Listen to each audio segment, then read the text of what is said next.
النبا نام، دوسری آیت کے فقرے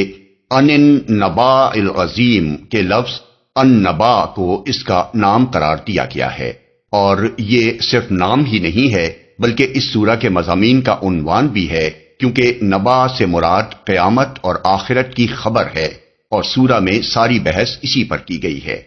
زمانہ نزول، جیسا کہ ہم سورہ مرسلات کے دیباچے میں بیان کر چکے ہیں، سورہ قیامت سے سورہ نازعات تک سب کا مضمون ایک دوسرے سے مشابہ ہے، اور یہ سب مکہ معظمہ کے ابتدائی دور کی نازل شدہ معلوم ہوتی ہیں۔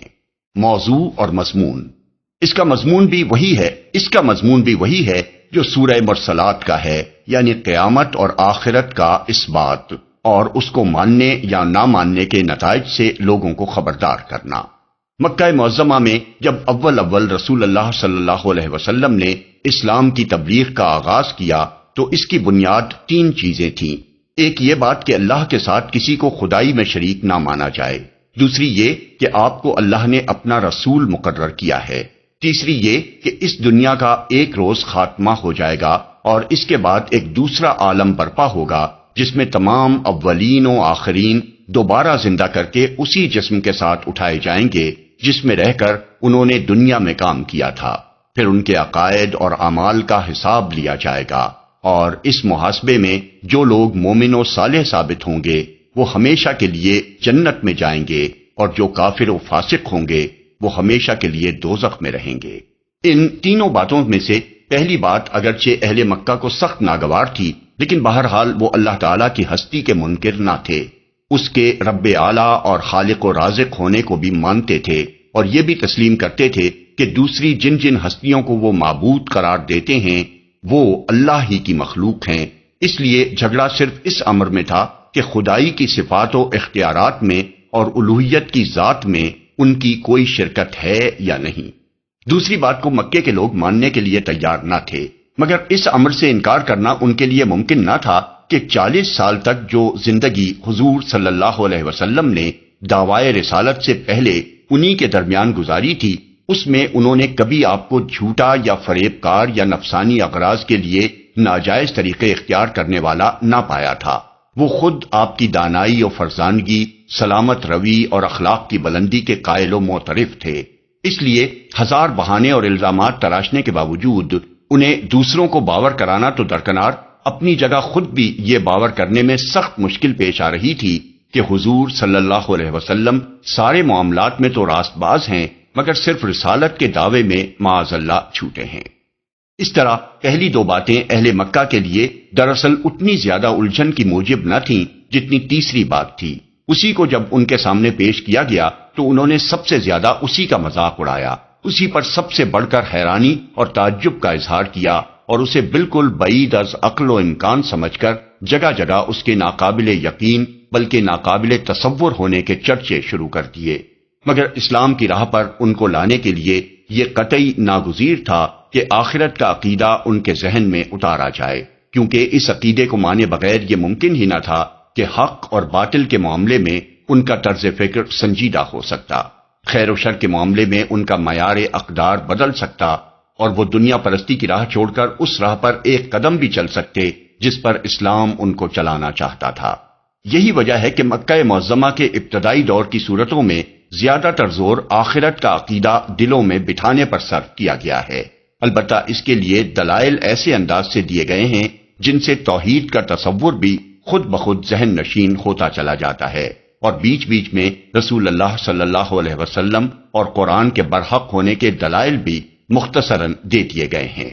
اس دور کی صورتوں میں آخرت کے مضمون کی اس تکرار کا سبب اچھی طرح سمجھ لینے کے بعد اب اس سورہ کے مضامین پر ایک نگاہ ڈال لیجئے۔ ان میں سب سے پہلے ان چرچوں اور چیمگوئیوں کی طرف اشارہ کیا گیا ہے جو قیامت کی خبر سن کر مکہ کے ہر کوچہ و بازار اور اہل مکہ کی ہر محفل میں ہو رہی تھیں۔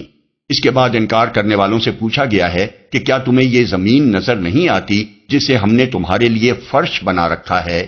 کیا یہ بلند و بالا پہاڑ تمہیں نظر نہیں آتے جنہیں ہم نے زمین میں گاڑ رکھا ہے؟ کیا تم اپنے آپ کو نہیں دیکھتے کہ کس طرح ہم نے تمہیں مردوں اور عورتوں کے جوڑوں کی شکل میں پیدا کیا ہے؟ کیا تم اپنی نیند کو نہیں دیکھتے جس کے ذریعے سے ہم نے تم کو دنیا میں کام کرنے کے قابل بنائے رکھنے کے لیے ہر چند گھنٹوں کی محنت کے بعد ہر چند گھنٹے آرام لینے پر مجبور کر رکھا ہے؟ کیا تم رات اور دن کی آمد و رفت کو نہیں دیکھتے جسے ٹھیک تمہاری ضرورت کے مطابق ہم باقاعدگی کے ساتھ مسلسل جاری رکھے ہوئے ہیں؟ کیا تم اپنے اوپر آسمانوں کے مضبوط بندے ہوئے نظام کو نہیں دیکھتے؟ کیا یہ سورج تمہیں نظر نہیں آتا جس کی بدولت تمہیں روشنی اور حرارت میسر آ رہی ہے؟ کیا تم ان بارشوں کو نہیں دیکھتے جو بادلوں سے برس رہی ہیں اور ان کے ذریعے سے غلے اور سبزیاں اور گھنے باغ اگ رہے ہیں؟ یہ ساری چیزیں کیا تمہیں یہی بتا رہی ہیں کہ جس قادر مطلق نے ان کو پیدا کیا ہے اس کی قدرت قیامت لانے اور آخرت برپا کرنے سے عاجز ہے؟ اور اس پورے کارخانے میں جو کمال درجے کی حکمت و دانائی صریحاً کار فرما ہے، کیا اس کو دیکھتے ہوئے تمہاری سمجھ میں یہی آتا ہے کہ اس کارخانے کا ایک ایک جز اور ایک ایک فعل تو با مقصد ہے، مگر بجائے خود پورا کارخانہ بے مقصد ہے؟ آخر اس سے زیادہ لغو اور بے معنی بات کیا ہو سکتی ہے کہ اس کارخانے میں انسان کو پیش دست یعنی فور مین کے منصب پر مامور کر کے اسے یہاں بڑے وسیع اختیارات تو دے دیے جائیں، مگر جب وہ اپنا کام پورا کر کے یہاں سے رخصت ہو تو اسے یوں ہی چھوڑ دیا جائے، نہ کام بنانے پر پینشن اور انعام، نہ کام بگاڑنے پر باز پرس اور سزا۔ یہ دلائل دینے کے بعد پورے زور کے ساتھ فرمایا گیا ہے کہ فیصلے کا دن یقیناً اپنے مقرر وقت پر آ کر رہے گا۔ سور میں بس ایک پھونک مارنے کی دیر ہے، وہ سب کچھ جس کی تمہیں خبر دی جا رہی ہے سامنے آ جائے گا، اور تم آج چاہے مانو یا نہ مانو اس وقت جہاں جہاں بھی تم مرے پڑے ہوگے وہاں سے فوج در فوج اپنا حساب دینے کے لیے نکل آؤ گے۔ تمہارا انکار اس واقعے کو پیش آنے سے نہیں روک سکتا۔ اس کے بعد آیت 21 سے 30 تک بتایا گیا ہے کہ جو لوگ حساب کتاب کی توقع نہیں رکھتے اور جنہوں نے ہماری آیات کو جھٹلا دیا ہے ان کا ایک ایک کرتوت گن گن کر ہمارے ہاں لکھا ہوا ہے، اور ان کی خبر لینے کے لیے جہنم گھاٹ لگائے ہوئے تیار ہے، جہاں ان کے اعمال کا بھرپور بدلہ انہیں دے دیا جائے گا۔ پھر آیت 31 سے 36 تک ان لوگوں کی بہترین جزا بتائی گئی ہے جنہوں نے اپنے آپ کو ذمہ دار و جواب دہ سمجھ کر دنیا میں اپنی آخرت درست کرنے کی پہلے ہی فکر کر لی ہے، اور انہیں اطمینان دلایا گیا ہے کہ انہیں ان کی خدمات کا صرف اجر ہی نہیں دیا جائے گا بلکہ اس سے زائد کافی انعام بھی دیا جائے گا۔ آخر میں خدا کی عدالت کا نقشہ کھینچا گیا ہے کہ وہاں کسی کے اڑ کر بیٹھ جانے اور اپنے متوسلین کو بخشوا کر چھوڑنے کا کیا سوال، کوئی بلا اجازت زبان تک نہ کھول سکے گا، اور اجازت بھی اس شرط کے ساتھ ملے گی کہ جس کے حق میں سفارش کا اذن ہو صرف اسی کے لیے سفارش کرے، اور سفارش میں کوئی بیجا بات نہ کہے۔ نیز سفارش کی اجازت صرف ان لوگوں کے حق میں دی جائے گی جو دنیا میں کلمہ حق کے قائل رہے ہیں اور محض گناہگار ہیں۔ خدا کے باغی اور حق کے منکر کسی سفارش کے مستحق نہ ہوں گے۔ پھر کلام کو اس تنبیہ پر ختم کیا گیا ہے کہ جس دن کے آنے کی خبر دی جا رہی ہے اس کا آنا برحق ہے، اسے دور نہ سمجھو، وہ قریب ہی آ لگا ہے۔ اب جس کا جی چاہے اسے مان کر اپنے رب کا راستہ اختیار کر لے، لیکن اس تنبیہ کے باوجود جو اس کا انکار کرے گا اس کا سارا کیا دھرا اس کے سامنے آ جائے گا، اور پھر وہ پچھتا پچھتا کر کہے گا کہ کاش میں دنیا میں پیدا ہی نہ ہوتا۔ اس وقت اس کا یہ احساس اسی دنیا کے بارے میں ہوگا جس پر وہ آج لٹو ہو رہا ہے۔